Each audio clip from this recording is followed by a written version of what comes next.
2:15 de la tarde, hay más candidatos que pasan en mesa política. Quien encabeza la lista de candidatos a concejales del peronismo. Eduardo Tonelli, bienvenido. ¿Cómo estás? ¿Qué tal? Buenas tardes. Gracias por venir. No, gracias a vos por un gustazo. Espacio.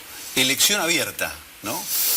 Elección abierta, un proceso electoral que ya se va terminando, y me parece que la mejor metáfora de este proceso electoral han sido los debates televisados a los ejecutivos. Yo veía el otro día una muy buena performance de Omar Perotti, nuestro candidato del Frente Juntos, que es el justicialismo, pero con 13 partidos aliados, donde Corral atacaba a Bonfatti, Bonfatti atacaba a Perotti y Perotti proponía.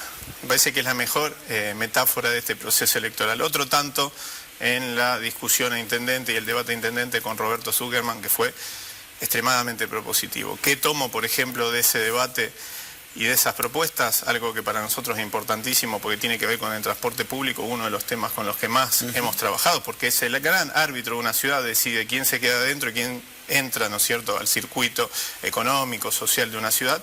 El boleto educativo gratuito es una propuesta que nosotros entendemos profundamente transformadora, y es una propuesta que tiene números concretos y que se está llevando adelante, por ejemplo, en la provincia de Córdoba desde hace 8 años.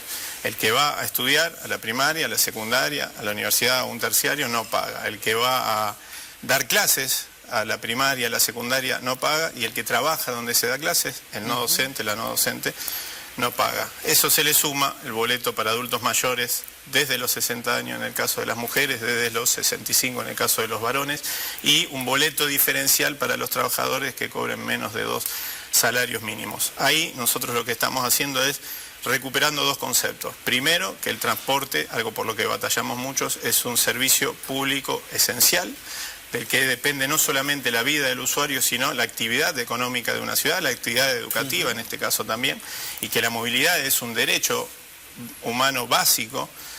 Y el otro es que la educación es la base de una sociedad inclusiva, ¿no es cierto? Ahora, ¿cómo se financia el sistema si vivimos hablando de los costos del Bueno, sistema? precisamente, esto también es un aporte para el funcionamiento del sistema y el financiamiento del sistema, porque esto lo va a solventar la provincia, que hoy está ausente, salvo por un porcentaje mínimo, que impulsamos nosotros de la legislatura en su momento, cuando me tocó ser diputado provincial, de un porcentaje del impuesto al sello. La provincia aportaría el 0,5% de su presupuesto para solventar estas franquicias.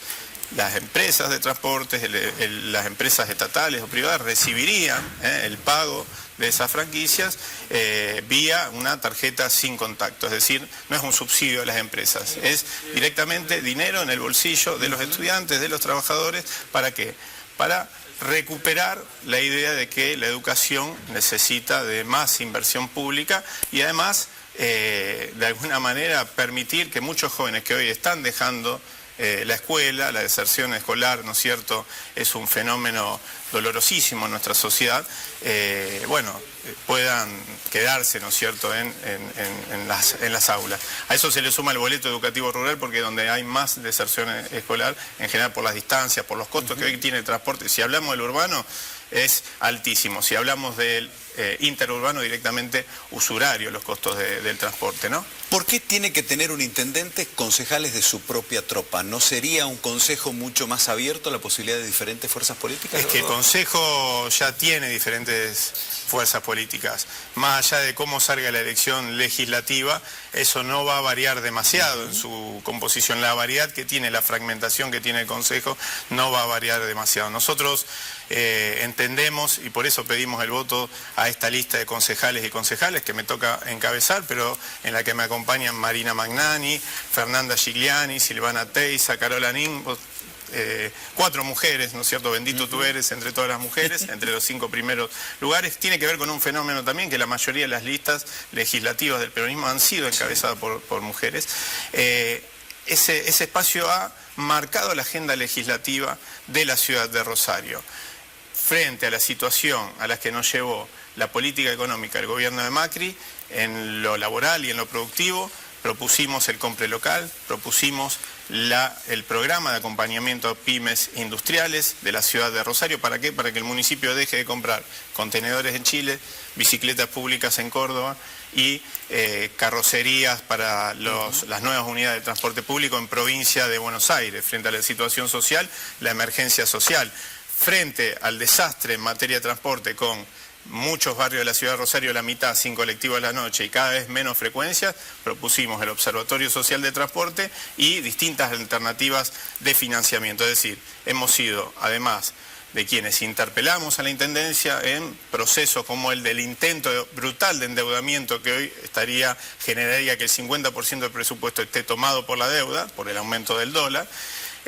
Pero también fuimos extremadamente propositivos con todas estas iniciativas que son respuestas a cada uno de los problemas, de los grandes problemas que tienen los rosarinos, a lo que le agrego la seguridad pública. Soy autor de la ordenanza que crea el programa de prevención social del delito, hoy no aplicado, ¿no?, en la ciudad de Rosario todavía. ¿Van a trabajar juntos, unificado ese bloque?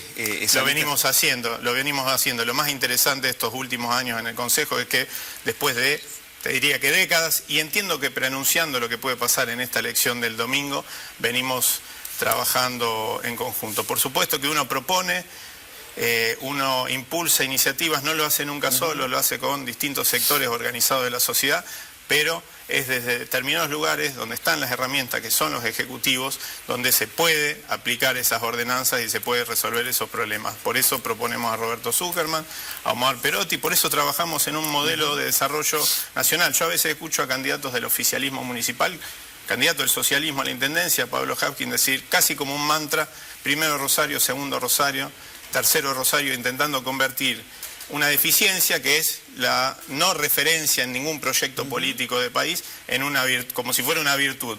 Y los grandes problemas que tiene la ciudad se resuelven con liderazgo, con protagonismo del intendente, pero también con diálogo con otros niveles del Estado. Por eso avanzamos y proponemos un proyecto de ciudad, de país y de nación, y acompañamos, en nuestro caso en particular, la fórmula de Alberto Fernández y de Cristina Fernández de Kirchner, porque creemos que hay que recuperar la esperanza y dejar atrás y superar esta etapa nefasta para los argentinos y también para los rosarinos que significa el gobierno de Macri. No es lo mismo, el destino de Rosario se define en junio, pero también en octubre, porque no es lo mismo un modelo de país en el que el Estado Nacional ponga recursos para el transporte que otro, como el de Macri, donde recorta 2/3 parte, o un modelo de desarrollo nacional que ponga dinero en el bolsillo de los trabajadores para activar el comercio, la industria, u otro que le saque la plata al bolsillo a los trabajadores, a los jubilados, a las jubiladas. No es lo mismo. Mucha suerte, gracias por venir. Muchas gracias. Eduardo Tonioli, primer candidato a concejal del peronismo en Rosario. Enseguida, no solamente los grandes frentes políticos tienen sus candidatos en cargos parlamentarios. Entérate.